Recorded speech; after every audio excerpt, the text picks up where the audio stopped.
அன்பு உள்ளங்கள் அனைவருக்கும் வணக்கம். நிறைய பேர் கதை படிக்கும்போது இங்கிலீஷில் வருது அப்படின்னு சொல்கிறாங்க. அதுக்கு தமிழில் மாற்றுறதுக்கு கதை படிக்கும்போதே நீங்கள் கதையை பாஸ் பண்ணிவிட்டு மேலே செட்டிங்ஸ் இருக்கும். அதை நீங்கள் டச் பண்ணிட்டீங்கன்னா கீழே ஆடியோ ட்ராக்னு காமிக்குது. அதை நீங்கள் டச் பண்ணிங்கன்னா தமிழில் நீங்கள் வச்சுட்டு கதை படிக்கலாம். முகத்தில் அடித்தது போலவும் அவர்களை விரும்பாதவள் போலவும் இருந்த மங்களாவின் செய்கை வம்பு பேச வந்தவர்களை முகம் கவிழ வைத்தது. ஷீலாவும் மாலினியும் வாயடைத்து போனார்கள். மேலே தர்கித்து பேச அவர்களுக்கு திறமை உண்டு. ஆனால் பயமாக இருந்தது. யார் கண்டது? பதஞ்சலியின் வார்த்தைகளை நம்பிக்கொண்டு மங்களாவை எதிர்த்து பேசிவிட்டால், காசிநாத் குணமாகி வந்ததும் ஏற்பாட்டுப்படி கல்யாணமாகிவிட்டால், மேனேஜரின் மனைவி என்ற அந்தஸ்தில் இந்த பொல்லாதவள் கண்களில் விரலை விட்டு ஆட்டுவாள். வேண்டாம் பொல்லாப்பு, மன்னிச்சுக்கோங்க, ஏதோ காதில் பட்டதை உங்ககிட்ட சொல்ல வந்தோம். மெல்ல தங்கள் இருக்கைகளை நோக்கி நழுவினர். இதுவரை தன்னை பற்றியே சிந்தித்து துயரத்திலே துடித்து கொண்டிருந்த மங்களாவுக்கு பதஞ்சலிக்கு ஏற்பட்ட பாதிப்பு ஒரு அதிர்ச்சியை தந்தது. பாவம், பிள்ளைக்குட்டிக்காரர், சாதாரண குடும்பத்தைச் சேர்ந்த மனிதர். அவருக்கு ஏற்பட்ட இந்த கஷ்டம் ஒரு பெரிய விபத்து தான். இதை அவர் தாங்க முடியாது நோயாளி போல் படுத்து கொண்டு விட்டதில் வியப்பென்ன? அதிர்ச்சி மேல் அதிர்ச்சியை அடைந்த அப்பாவுக்கு முடிவில் பெண்ணால் ஏற்பட்ட கஷ்டங்களே இருதய நோயாக மாறிவிடவில்லையா? பதஞ்சலி சாருக்கும் இந்த வயதில் ஒரு ஹார்ட் அட்டாக் வந்து தொலைந்தால் அவர் குடும்பத்தில் அந்த கஷ்டத்தை எப்படி தாங்க முடியும்? பாவம் பதஞ்சலி சார். அவளது பெருந்தன்மையான உள்ளம் அவருக்காக மிகவும் கரைந்தது. பங்களாக்கள், தோட்டங்கள், தனியார் மருத்துவமனைகள், செங்குன்றை மரங்கள், அணி செய்யும் அவென்யூக்கள், ஸ்பானிஷ் ஸ்டைல்ஸ் வீடுகள் என்ற மேல்மட்ட பகுதிக்கு அப்பால் நெருக்கமான நடுச்சுவர் கொண்டு ஓட்டு வீடுகள் நிறைந்த தானப்பா முதலி தெருவில் தான் பதஞ்சலி வசித்துக் கொண்டிருந்தார். ஒரு சமயம் லீவுக்கு மனு செய்து கொண்டபோது அவரது முகவரி அடங்கிய கடிதத்தை ஃபைலுக்குள் வைத்த ஞாபகம் அவளுக்கு. ஸ்டீல் ராக்கில் இருந்த ஃபைல் அடுக்குகளிலிருந்து அதை மெல்ல தேடி எடுத்து கவனித்தாள்.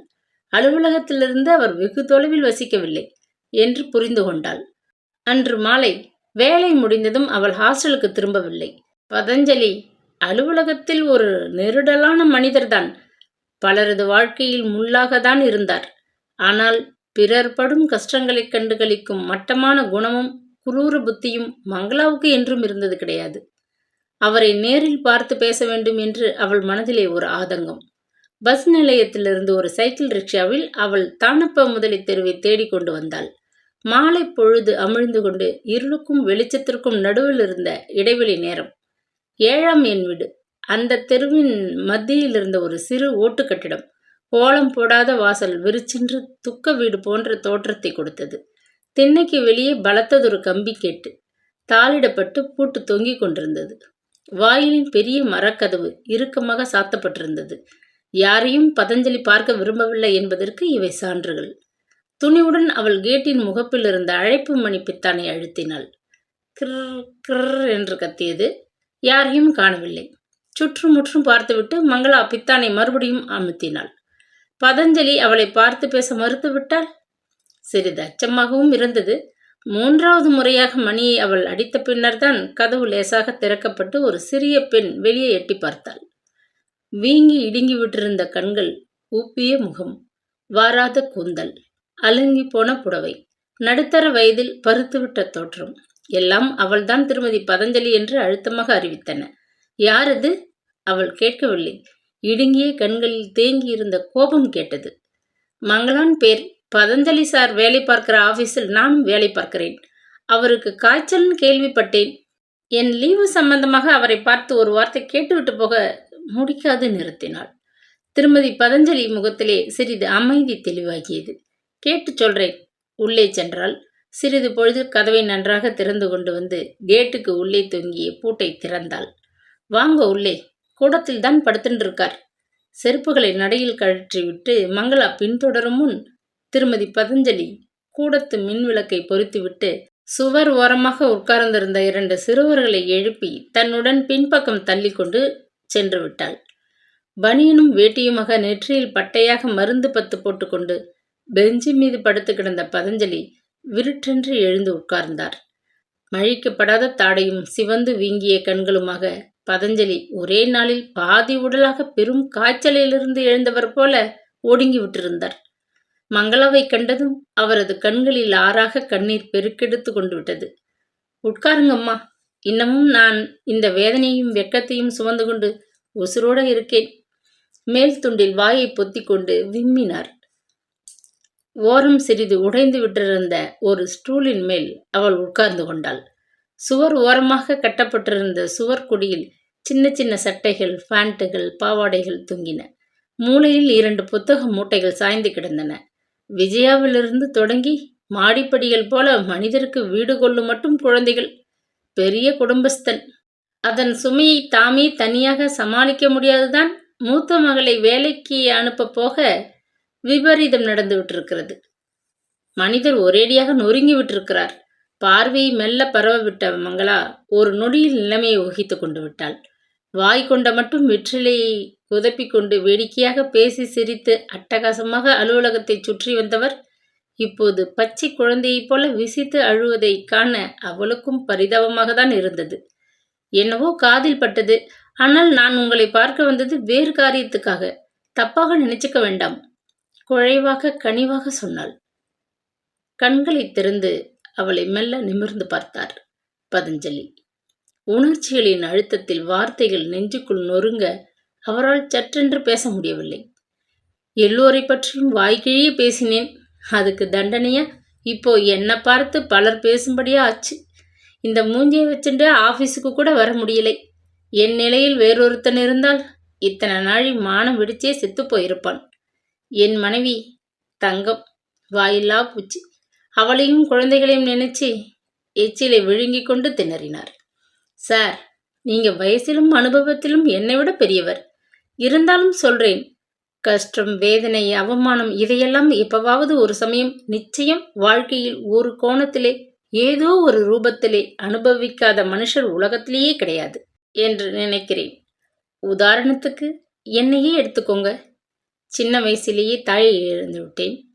அப்படி ஒரு துர்பாக்கியம். நன்னா வாழ்ந்த எங்கள் குடும்பம் என் இளம் வயசிலேயே ரொம்ப சரிஞ்சு போனதால பல கஷ்டங்கள் அனுபவித்தோம். அத்துடன் என் ஜாதக அதிர்ஷ்டம் பற்றிய கதை ஒன்று வேகமாக பரவிடுத்து.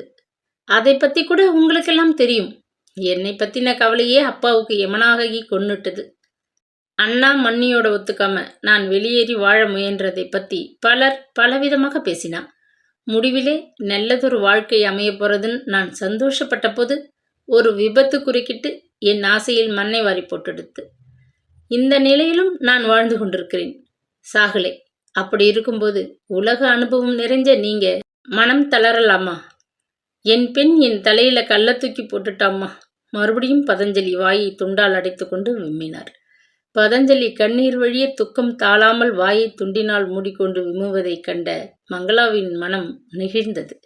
சார், நீங்க இதை ஒரு விபத்துன்னு நினைச்சுட்டு மேற்கொண்டு என்ன செய்கிறதுன்னு யோசிச்சு நடந்துக்கிறத விட்டுட்டு இப்படி ஒரேடியா உடைந்து போவதில் யாருக்கு லாபம்?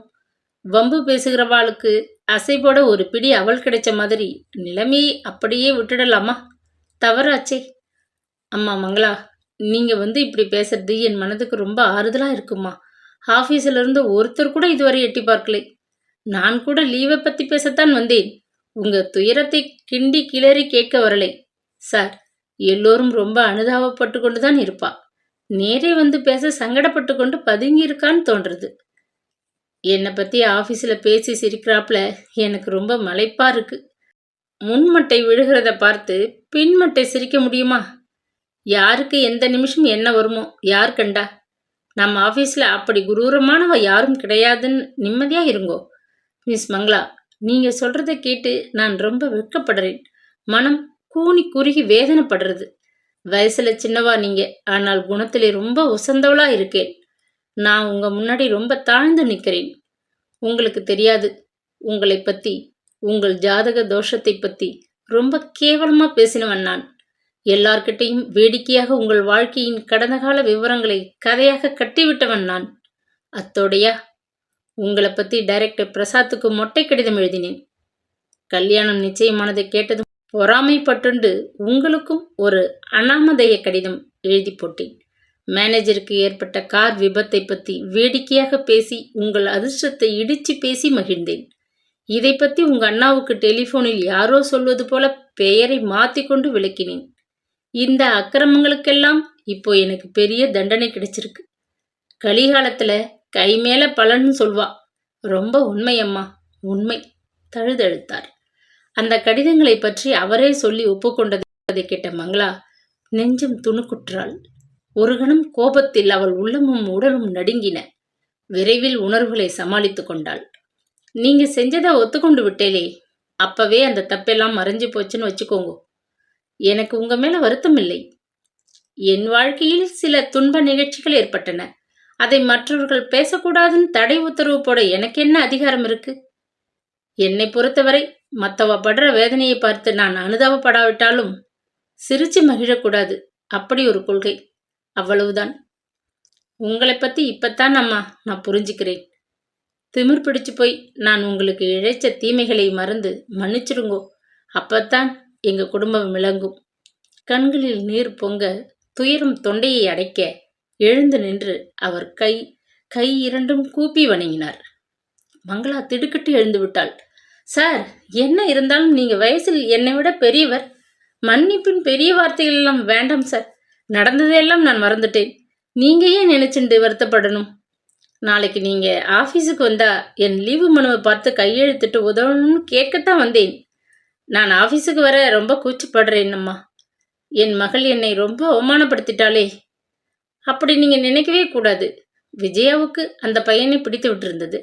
அவனும் அவளை விரும்பினான். உங்ககிட்ட உங்க மகள் தன் விருப்பத்தை சொல்ல பயந்துட்டு இருந்து அவளை விட 10 வயசு மூத்தவன் நான். எனக்கே என் வாழ்க்கையை பற்றி சட்டென்று ஒரு முடிவு எடுக்க தெரியலை. தடுமாடுறேன். அவள் சின்ன குழந்தை. உணர்ச்சி வசத்துல உங்களை கேட்காம ஒரு காரியம் செய்துட்டா. நடந்தது நடந்தாச்சு.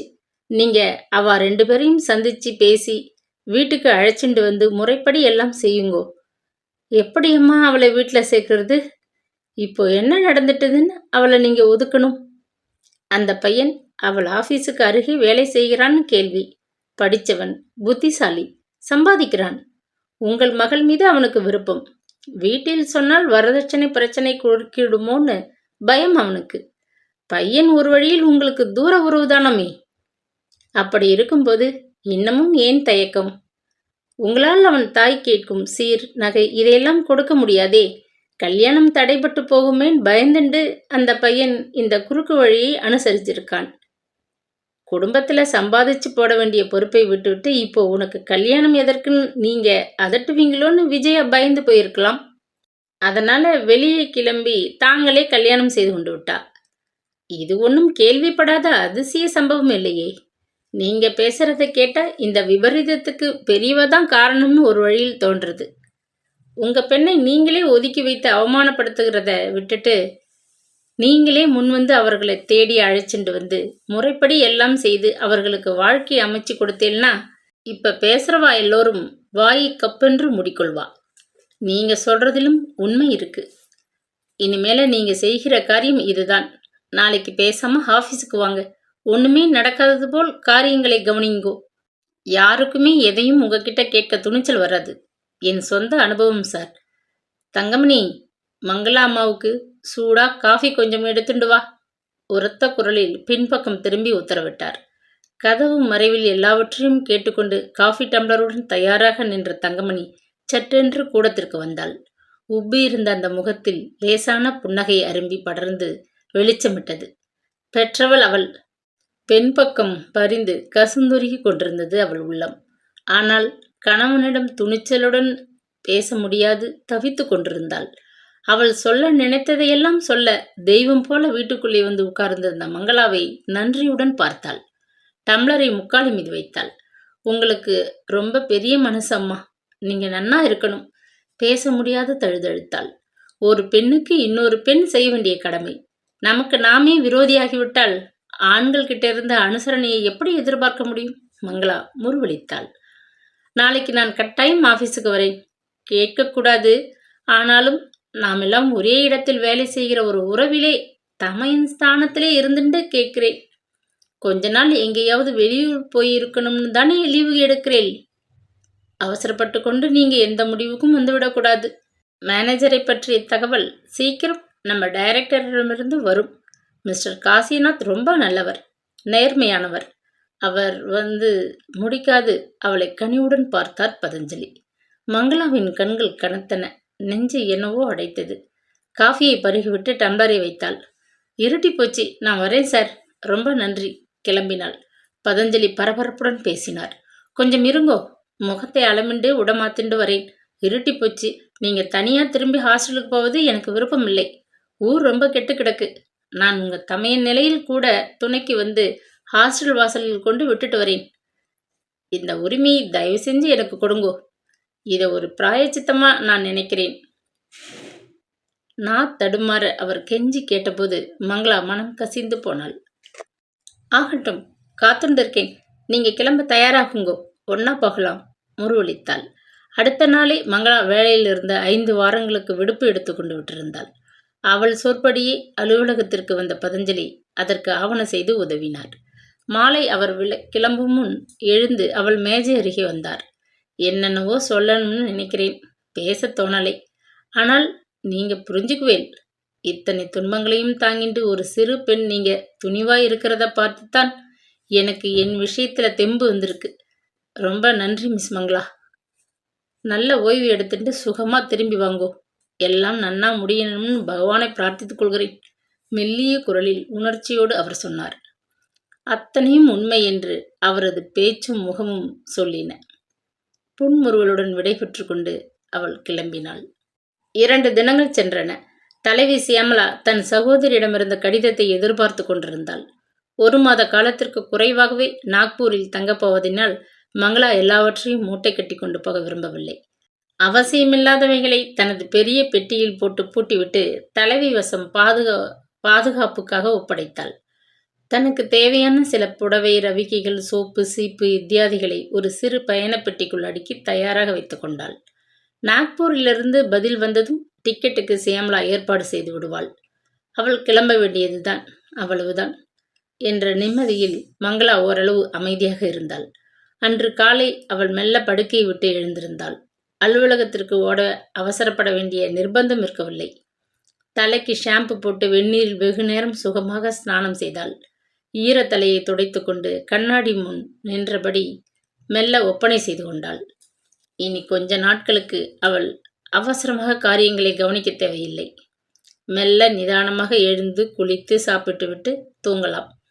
பிற்காலத்தை பற்றி தீவிரமாக சிந்தித்து ஒரு முடிவுக்கு வர ஏராளமான நேரம் இருக்கிறது. எண்ணியபடி குங்கும பொட்டை திருத்தி கொண்டு துவாலையை தலையில் நின்று உருவி கொடியில் போட திரும்பினாள். அறைக்கதவு பலமாக தட்டப்பட்டது. யாராக இருக்கும்? அதுவும் காலை வேளையில்? தோள் மீது விமான பையுடன் அவளது தோழி லதா கதவுக்கு வெளியே நின்று கொண்டிருந்தாள். திடுக்கிட்டு போன மங்களாவுக்கு சற்றென்று பேச வரவில்லை. நான் இருக்கிறதா நீ மறந்து போயிட்டியா? நியாயமா மங்களா? கேட்டுக்கொண்டே உள்ளே வந்த லதா தோழியை இறுக தழுவிக்கொண்டாள். அவ்வளவுதான். தாயை கண்ட குழந்தையைப் போல மங்களாவுக்கு தோழியை கண்டதும் துக்கம் பொத்து கொண்டு விட்டது. சே, இப்ப என்ன நடந்து விட்டது? இப்படி அழணும்? நான் எதேச்சியா உன் ஆஃபீஸிற்கு நேத்தி பகல் ஃபோன் பண்ணினேன். பதஞ்சலி எல்லாத்தையும் விவரமா சொன்னார். 4 ரயிலுக்கு டிக்கெட் கிடைச்சா நீ நாக்பூர் கிளம்பி விடுவேன்னு சொன்னார். ஓடிப்போய் என் கணவர் எனக்கு இன்று காலை விமானத்துக்கு சென்னைக்கு ஒரு டிக்கெட்டும் இன்று பகல் நாம் திரும்ப பம்பாய்க்கு 2 டிக்கெட்டும் வாங்கிட்டு வந்து விட்டார். போய் முதல்ல உன் சிநேகிதியை கையோடு நம்ம வீட்டுக்கு ஓய்வா இருக்க அழைச்சிண்டு வான்னு அம்மாவும் என் கணவரும் உத்தரவு போட்டு நெட்டி தள்ளாத குறையா அனுப்பியிருக்கா. நான் நேரே விமான நிலையத்திலிருந்து தான் வரேன். அது இருக்கட்டும், நீ என்னை மறந்துட்டு வேற ஒருத்தர் வீட்டுக்கு போக திட்டம் போடலாமா? உங்கள் இன்ப வாழ்க்கை நடுவே இடைஞ்சலா வந்து இருக்க நான் விரும்பலை. பேஷ். அப்புறம் சிநேகிதம் என்கிறதுக்கு என்ன அர்த்தம்? இது மாதிரி சமயங்களில் உதவாட்டா சிநேகிதர்கள் இருந்து என்ன பிரயோஜனம்? உறவுக்கு மேலே சிநேகிதம் உசத்தின்னு எதுக்கு சொல்வது? அதட்டிக்கொண்டே லதா தன் கைக்குட்டையால் அவளது கண்ணீரை துடைத்து விட்டாள். வா, வெளியில போய் ஏதாவது ஒரு ஹோட்டல்ல முதலில் காஃபி டிஃபன் சாப்பிடுவோம். அதுக்கு முன்னாடி சியாமலா அம்மா கிட்ட மன்னிப்பு கேட்டுண்டு நாக்பூர் பயணத்தை கேன்சல் பண்ணு. பிறகு பம்பாய்க்கு புறப்பட ஆயத்தம் பண்ணு, சரியா? ஆறுதலாக அன்பாக சொன்னாள். கொலாபாவில் அவர்கள் வசித்த பிளாட் மிகவும் வசதியாக தான் இருந்தது. லதா தன் தோழிக்கு தனியானதொரு அறையை ஒழித்து கொடுக்க ஏற்பாடு செய்திருந்தாள். ஆனால் மங்களா காமு அம்மாளுடன் ஒரே அறையில் கூட துணையாகத்தான் தூங்க விரும்பினாள். காமு அம்மாளின் அருகாமை, அவளது பேச்சு, ஆறுதல் மொழிகள் எல்லாம் புண்பட்ட நெஞ்சிற்கு இதமாக இருக்கவே மங்களா கை குழந்தையைப் போல அவளுடன் ஒட்டி கொண்டு விட்டாள். தம் வீட்டுக்கு வந்துள்ள விருந்தாளியை அந்த மூவரும் நன்றாகவே கவனித்துக் கொண்டனர். அவளுக்கு ஏற்பட்ட துயரத்தை எண்ணி அவள் மனம் புழுங்க நேரம் இல்லாதபடி நாள் முழுவதும் லதாவும் அவள் தாயும் அவளை கட்டி காத்தனர். மாலை அலுவலகத்திலிருந்து திரும்பிய கங்காதரன் அவர்கள் எல்லோரையும் தமது காரில் வெளியே அழைத்துச் சென்று வந்தார். மங்களாவுக்கு பம்பாய் வாசம் முதல் அனுபவம். போட்டி போட்டுக்கொண்டு அந்த மூவரும் பம்பாயின் பல இடங்களை அவளுக்கு அறிமுகம் செய்து வைத்தனர். ஒரு நாள் மாதுங்காவில் இருந்த குருவாயூரப்பனை தரிசிக்க அவளை அழைத்துச் சென்றனர். காந்தி மார்க்கெட்டில் தன் தோழிக்கு வேண்டிய பாவாடை லேஸ்களை வாங்கி பரிசளித்தாள் லதா. இன்னொரு நாள் செட்டா நகர் முருகனை தரிசிக்க புறப்பட்டனர். ஆக்வேரியம், பிளானட்டோரியம், மலபார் ஹில்ஸின் தொங்கும் தோட்டம், இந்தியா கேட்வே எல்லாவற்றையும் அவளுக்கு காட்டி மகிழ்விக்க முயன்றனர். ஜுஹு பீச்சின் bhelpuri, Chowpatty beach, Marine Drive, Queen's Necklace என்று எல்லாவற்றையும் அறிமுகப்படுத்தினார். மகாலட்சுமியும் செம்பூர் வெங்கடாச்சலபதியையும் தரிசிக்கச் செய்தனர். Crawford Market, Chor Bazaar, MG Road கடைகள் என்று பல இடங்களுக்கும் அழைத்துச் சென்றார்கள். மகாபலேஸ்வரருக்கு சென்று இயற்கை காட்சிகளை கண்டுகளித்தபடி பிக்னிக் செய்தனர். நாட்கள் வேகமாக ஓடின. தனக்கென அவர்கள் எடுத்துக்கொண்ட சிரமத்தை எண்ணி மங்களா நன்றியால் கரைந்து போனாள். பம்பாய் வந்தது முதல் அவளுக்கு காசிநாத்தின் நினைப்பு அதிகமாகிவிட்டிருந்தது. பரோடாவிற்கு அருகே இருக்கிறோமே என்றதொரு பிரமிப்பு. ஆனால் அவன் வெகு தொலைவில் மாயமாகிவிட்டானே என்றதொரு பெரும் துயரம். பகல் வேளைகளில் அவர்களின் உபசரிப்பிலே அவள் தன்னை பற்றி மறந்துவிட முடிந்தது. ஆனால் இரவில் உறங்குவதற்கு தலையை படுக்கை மீது சாய்த்ததும் மனம் காசிநாத்தை நினைத்து துயரவசப்பட்டது. தலையணை மீது முகத்தை பதித்து கொண்டு ஓசைப்படாது மௌன கண்ணீர் வடித்தாள். அன்று காலை கங்காதரன் மிகவும் பரபரப்புடன் காணப்பட்டார். அவசரம், நானும் அம்மாவும் என் கணவரும் வெளியே போய் வர வேண்டியிருக்கிறது. கொஞ்சம் நேரம் நீ தனியாக பிளாட்டில் இருக்க முடியுமா? மிகவும் குழைவாக கேட்டாள் லதா. மங்களா உடனடியாக ஒத்துக்கொண்டு விட்டாள். அவளுக்கு இருந்த மனநிலையில் சற்று தன்னந்தனியே இருக்க வேண்டும் போன்றதொரு ஆவல். அவளுக்கு புது அனுபவம் அல்ல. எத்தனையோ முறை அவளை சமைக்க வைத்துவிட்டு அண்ணாவும் அண்ணியும் தங்கள் மகளுடன் சினிமாவுக்கு போயிருக்கிறார்கள். லதாவும் அவள் தாயாரும் கங்காதரனுடன் கிளம்பி சென்று கொஞ்சம் நேரம் ஆகிவிட்டிருந்தது. பொழுதை வீணே கழிக்க மங்களாவுக்கு பிடிக்கவில்லை. அவர்கள் திரும்பி வருவதற்குள் சமைத்து வைக்க விரும்பினாள். இந்த சில நாட்களில் அவளுக்கு அந்த வீட்டின் சமையலறை மிகவும் பழக்கமாகிவிட்டிருந்தது. ஃப்ரிட்ஜை திறந்து வேண்டிய காய்களை எடுத்து கொண்டு வந்து சமையல் மேடை மீது வைத்து கொண்டாள். என்ன சமைப்பது என்று அவள் மனதிற்குள் திட்டம் போட்டுக்கொண்டு நிற்கையில் அழைப்பு மணி கிணுகிணுத்தது. திடுக்கிட்டு போனாள். தனியாக இருக்கும்போது சட்டென்று கதவை யாருக்கும் திறக்கக்கூடாது, ஆபத்து என்று லதா முன்கூட்டியே பம்பாயை பற்றி மிகவும் எச்சரித்து விட்டிருந்தாள். மறுபடியும் அழைப்பு மணி அழுத்தமாக கூவியது. யாரது? ஓங்கி அதட்டினாள். கையும் காலும் பதற மெல்ல முன்கதவு அருகே வந்து கதவில் பதிக்கப்பட்டிருந்த கண்ணாடி துவாரம் வழியே பார்த்தாள். மூச்சே நின்றுவிடும் போன்றதொரு அதிர்ச்சியில் நெஞ்சு படபடக்க உடல் முழுவதும் நடுங்க கதவின் மேல் சாய்ந்து கொண்டாள். மறுபடியும் அழைப்பு மணி ஒலிக்கத் தொடங்கியது. திடுக்கிட்டு போன மங்களா கதவிலிருந்து அப்பால் நகர்ந்து கொண்டாள். இம்முறை அழுத்தமாக வற்புறுத்தலாக விடாது காதை கிழிக்கும் வண்ணம் மணி ஒலித்து கொண்டிருந்தது. இன்னமும் அவள் தயங்கிக் கொண்டு நிற்பதில் பயனில்லை. நெற்றி மீது லேசாக புரண்டு கண்களை வருடிய முடியை அவசரமாக ஒதுக்கிவிட்டு கொண்டாள். புடவை தலைப்பை ஒழுங்கு செய்து கொண்டாள். துணியுடன் மெல்ல கதவின் தாழ்பாலை திறக்க பிடி மீது கையை வைத்தாள். உடம்பும் மனமும் பதறிய வேகத்தில் ஏற்பட்ட நடுக்கத்தில் கைப்பிடியை கழற்றக்கூட தெம்பு இல்லாது பலவீனமாகிவிட்ட உணர்வில் திகைத்து போனாள். அதற்குள் இன்னொரு தடவை மணி ஓங்கி அலறவே அவள் அழுத்தி தாழ்பாலின் பிடியை இறுக்கமாக கழற்றி கதவை திறந்தாள். வெள்ளை சஃபாரி சூட்டில் நெற்றியில் துளிர்த்த வியர்வையை கைக்குட்டையால் துடைத்து கொண்டு உயிருடன் உண்மையாகவே அவள் எதிரில் மோகனமாக முருவளித்தபடி காசிநாத் வெளியே நின்று கொண்டிருந்தான். மங்களாவின் நெஞ்சு விடுத்துவிடும் போல வேகமாக துடித்து கொண்டது. மெல்ல நிமிர்ந்து அவனை வியப்பும் துயரவுமாக பார்த்தாள். காசிநாத் அப்படியே அயர்ந்து போய் நின்றான். அவனது பார்வையில் அன்பும் கோபமும் தெரிந்தன. ஒரே கணந்தான். ஆனாலும் யுகம் போல நேரம் நீண்டு மங்களாவின் உணர்வுகளை இறுக்கியது. இத்தனை நாள் என்ன ஏதுன்னு விபத்தை பற்றி ஒரு வார்த்தை கூட, ஒரு கடிதத்தில் கூட எழுதி தெரிவிக்கவில்லை.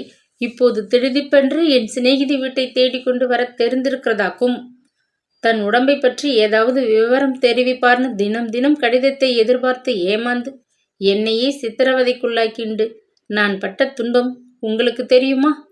இப்படி சிரிச்சுண்டு வந்து நின்னால் செய்த தப்பை நான் சட்டுன்னு மறந்துவிடுவேன் நினைக்கிறேலாக்கும். எத்தனையோ உசத்தியா நினைச்சுட்டு இருந்தேன்.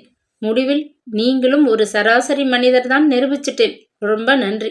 எதிர்பாராது சந்திக்க நேர்ந்தால் கேட்க வேண்டுமென்று மனதில் இதுவரை அடுக்கடுக்காக எழுந்து குமைந்து கொண்டிருந்த கேள்விகளின் இறுக்கம் கண்ணீராக பொங்க உதட்டை கடித்துக்கொண்டு பீறி வந்த அழுகையை கட்டுப்படுத்த முடியாது அருகில் கிடந்த மேஜையை ஆதாரமாக பிடித்துக்கொண்டு மௌனமாக உடல் குலுங்க விம்மினாள். கதவை தாளிட்டு விட்டு வேகமாக உள்ளே வந்த காசிநாத் நொடியில் அவள் அருகே வந்தான்.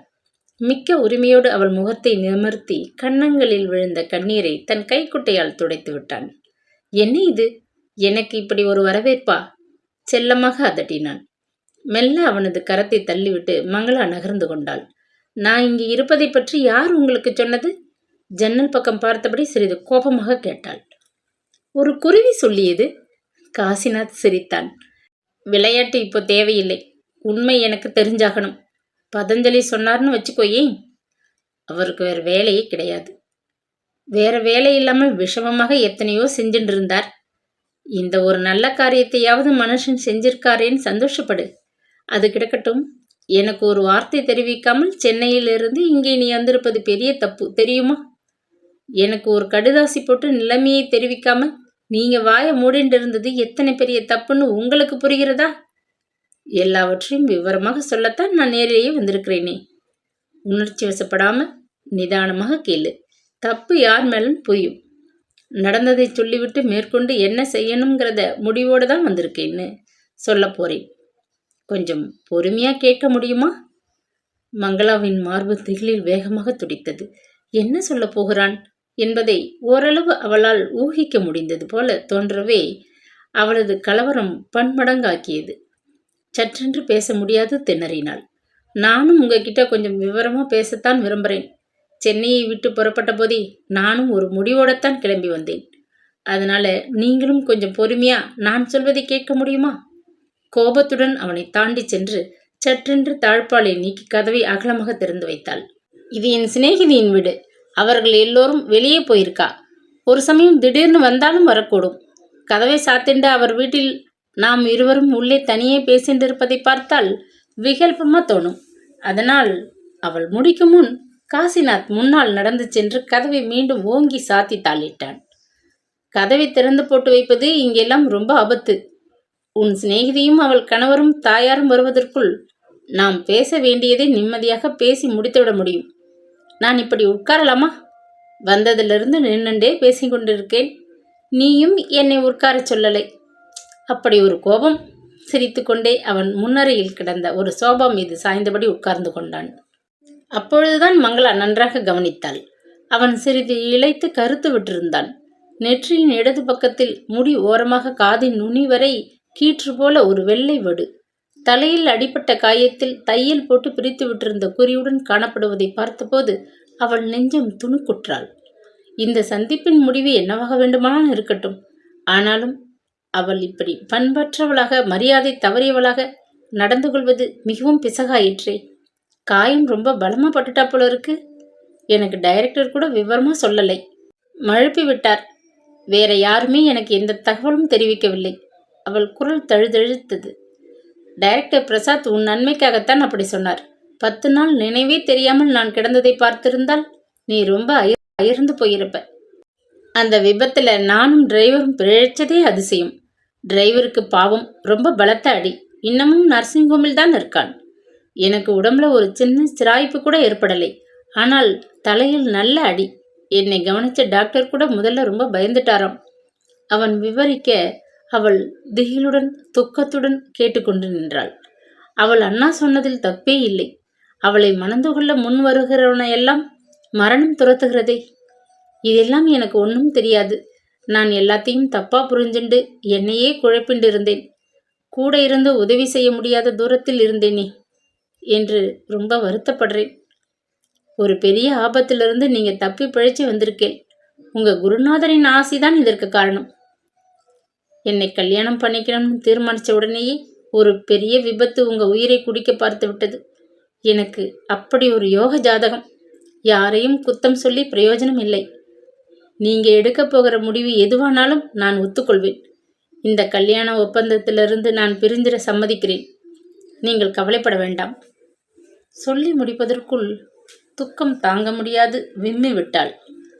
அதற்கு மேல் அங்கே நிற்க இயலாது சமையல் அறைக்குள் புகுந்து கொண்டு சுவரில் சாய்ந்தபடி மெல்ல விசும்பி அழுதாள். வேகமாக எழுந்து சமையல் அறைக்குள் வந்த காசிநாத் அவளது தோள்களை பற்றி தன் பக்கம் திருப்பிக் கொண்டான். நான் வந்ததிலிருந்து பார்க்கிறேன். என்ன இப்படி? நீ அழுகிறதை பார்க்க எனக்கு சகிக்காதுன்னு தெரிஞ்சும் கண்ணீர் விடுறது சரியா? சொல்லு. கொஞ்சலாக கேட்ட வண்ணம் மீண்டும் அவளது கண்ணீரை துடைத்து விட்டான். நீ பேசி முடிச்சதை பொறுமையாக கேட்டுட்டு இருந்தேன். இப்போ நான் எந்த முடிவோடு வந்திருக்கேன்னு சொல்லப்போவதை நீ நிதானமாக கேட்க வேண்டாமா? அன்போடு மெல்ல அதட்டினான். மௌனமாக கண்ணீருடன் அவள் தலையை அசைத்தபடி அவனது பிடியிலிருந்து மெல்ல நகர்ந்து அப்பால் நின்று கொண்டாள். இந்த அழுமூஞ்சி பெண்ணை அடுத்த வாரம் வெள்ளிக்கிழமை காலையில் திருத்தணியில் கல்யாணம் செய்து கொள்ளப் போறேன் என்கிற செய்தியை சொல்ல ஆவலுடன் நேரே வந்திருக்கேன். உல்லாசமாக சிரித்தான். தாங்க முடியாத ஆனந்தம் மங்களாவுக்கு. ஆனாலும் மனதில் ஏன் இந்த லேசான ஒரு உறுத்தல்? துரதிருஷ்டம் பிடித்தவள் என்று அண்ணாவிலிருந்து அனைவரும் அவள் உணர்வுகளில் ஏற்படுத்தியிருந்த அழுத்தமான நினைவு குறுகுறுத்தது. மங்களா என்று மனசாட்சி அதட்டுவது போன்ற ஒரு பிரமையால் அவள் திணறி போனாள். அதுக்கு நான் ஒப்புக்கொள்ள வேண்டாமா?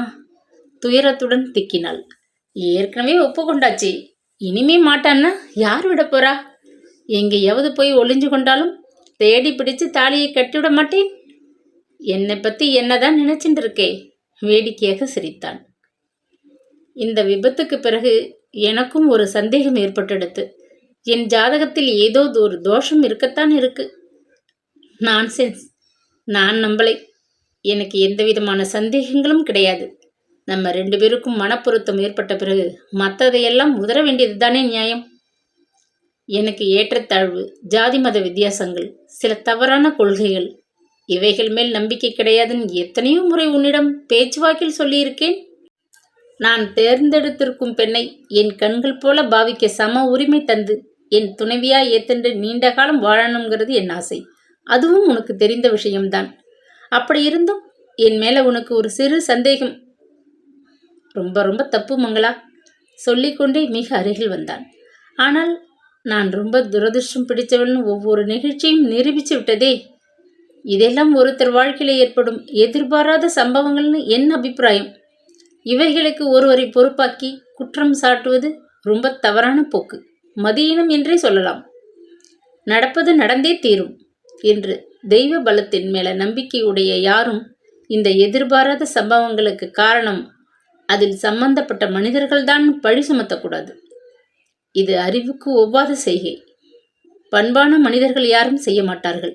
என்னை பொறுத்தவரை எந்த சமயமும் என் மனதிலே உன்னை பற்றி இது மாதிரியான தப்பான எண்ணங்களே ஏற்பட்டதில்லை. உறுதியாக சொல்றேன், நீ நம்பலாம்.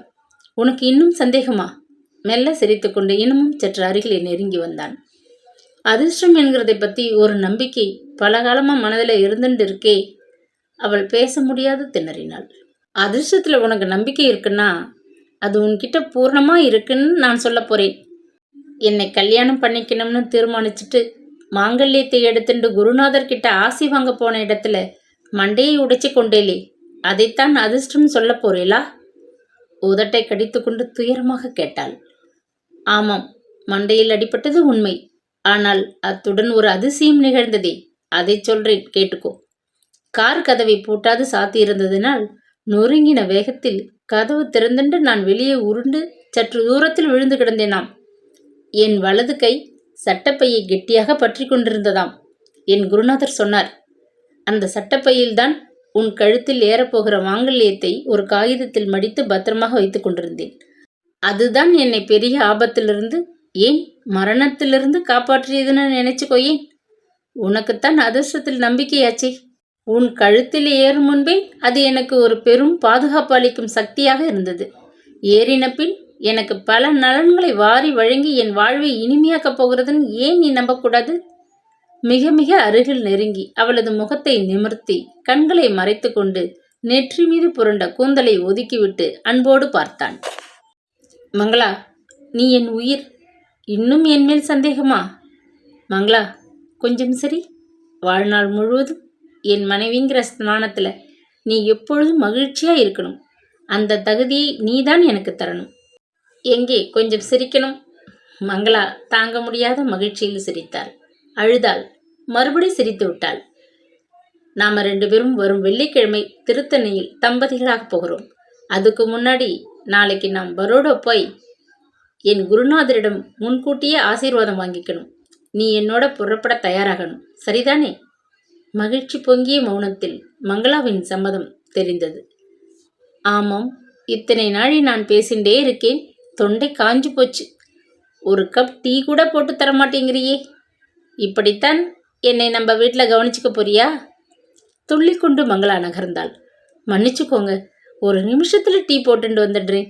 இப்போவே சொல்லிடுறேன், நான் சமைக்கும்போது நம்ம வீட்டில் நீங்கள் பின்னாடி வந்து கழுத்து மேலே மூச்சு விட்டுண்டு உதவி செய்கிறேன்னு வந்தால் எனக்கு வேலை ஓடாது என்று கூறியபடி சிரித்து கொண்டு அவனை மெல்ல பிடித்து செல்லமாக வெளியே தள்ளினாள். மசாலா பொடி தூவி சுவையாக தயாரித்த தேநீரை கெட்டிலில் நிரப்பி அத்துடன் கூட சாப்பிட காமு அம்மாள் செய்து வைத்திருந்த நெய் முறுக்குடன் கொண்டு வந்து மேஜை மீது வைத்தாள். இதுக்குத்தான் சொல்லுவா, அண்டை வீட்டுக்காரன் நெய்யோ என் பொண்டாட்டி கையோன்னு. காசிநாத் குறும்பாக அவளை பார்த்தான். மங்களா குலுங்கு குலுங்க சிரித்து விட்டாள். முகம் குங்குமமாக சிவக்க, பற்கள் மின்ன, கண்கள் பளிச்சிட, மகிழ்ச்சி பூரிக்க அவள் சிரித்ததையே மயக்கத்துடன் பார்த்து கொண்டிருந்தான் காசிநாத். இந்த பெண் மங்களா அவனை எப்படித்தான் ஆட்கொண்டு விட்டிருக்கிறாள்? இவளது கண்ணீர் அவனை துயரப்படுத்தி விடுகிறது. இவளது சிரிப்பு அவனை மகிழ்ச்சியில் மிதக்கச் செய்கிறதே. இவளது உணர்வுடன் ஒன்றிப்போன இந்த பிடிப்பை வெறும் காதல் அல்லது இளமையின் கவர்ச்சி என்று சொல்லிவிட முடியாது. யுகம் யுகமாக தொடர்ந்து கொண்டு வரும் ஆன்மாக்களின் நேயமான பிணைப்பு. இவள் அவனுக்கு பலகாலமாக தெரிந்தவள், புரிந்தவள், அவனுடையவள். சந்தேகமே இல்லை. தனக்குள் வியப்போடு எண்ணி மெய் சிலிர்த்து போன காசிநாத் தேநீர் கோப்பையை எடுத்து மெல்ல சுவைத்து பருகத் தொடங்கினான். அடடா, சமைக்க எடுத்து வச்ச காய்களை பற்றி மறந்துட்டு இருக்கேன். அவெல்லாம் திரும்பி வந்துருவாளே. மங்களா நகர முயன்றபோது அவள் கரத்தை பற்றி எதிரே இருந்த நாற்காலியில் அமர்த்தி கொண்டான். அவள்லாம் இப்போ வரமாட்டா. 11 மணிக்கு மேலே தான் வருவா. அதுக்கு முன்னாடி ஒன்று சொல்ல விரும்புகிறேன். இந்த பெண்ணை இந்த காசிநாத் ரொம்ப நேசிக்கிறான். இப்போ மட்டுமல்ல, பல யுகங்களாக தொடர்ந்து இவளையே தேடிண்டு அலைஞ்சு கொண்டு திரிகிறான். போதுமா? அன்புடன் கேட்டான். நான் சமையலை பற்றி கவலைப்படும்போது நீங்கள் காதலை பற்றி பேசுகிறேன். அவெல்லாம் வந்துட்டாக்கா? இப்போ வரமாட்டா. இன்னும் கொஞ்சம் நாள் ஆகும். உங்களுக்கு எப்படி தெரியும்?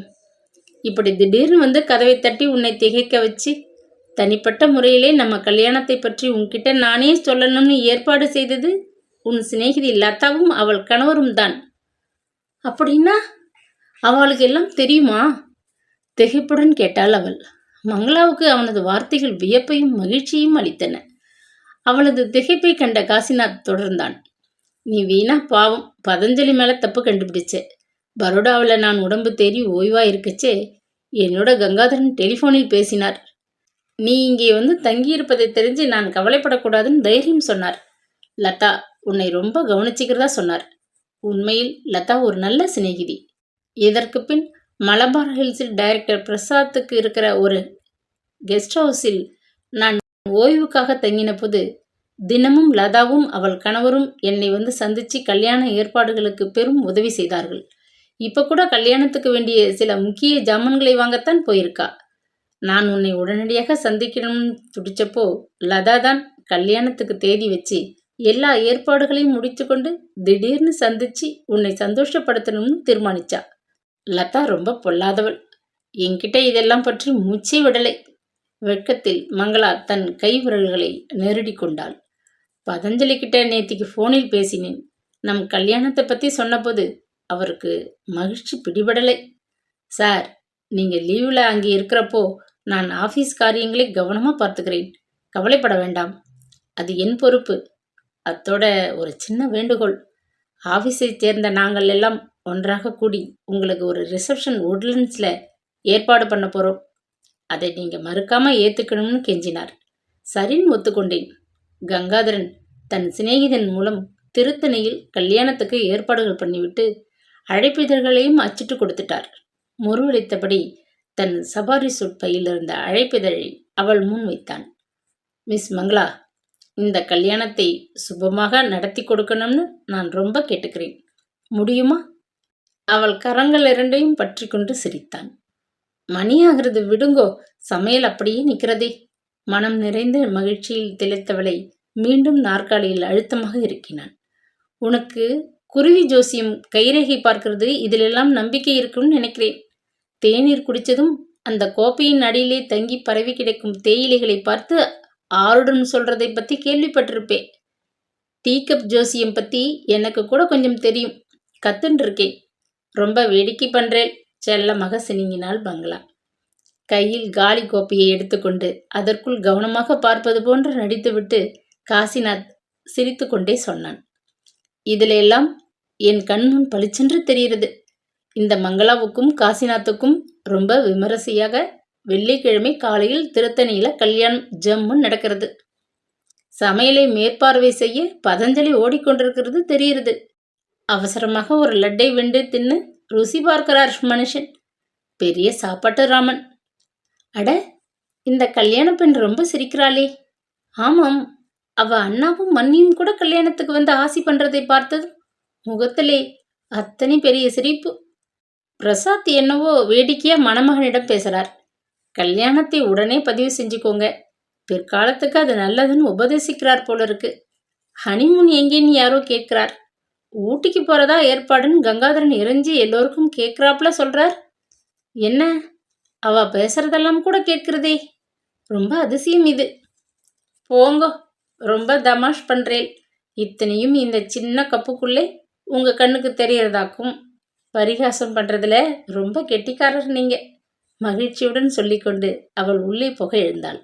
அட, கடைசியா தெரியறத சொல்லாட்டா இந்த டீக்கப் ஆறுடத்துக்கு பலன் இல்லையே.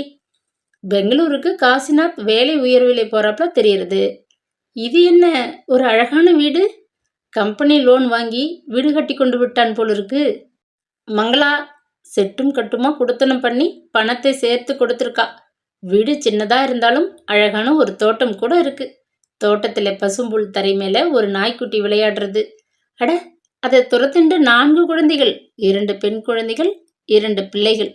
இந்த காசிநாத் இத்தனை சுருக்கா பெரிய சம்சாரி ஆயிட்டானே. போதும் ஜோசியம். வெட்கத்துடன் சிரித்துக்கொண்டு அவள் உள்ளே ஓட முயன்ற போது வாயிலில் அழைப்பு மணிக்கு நினைத்தது. முகம் சிவந்து போன மங்களா ஓடி சென்று திறந்தாள்.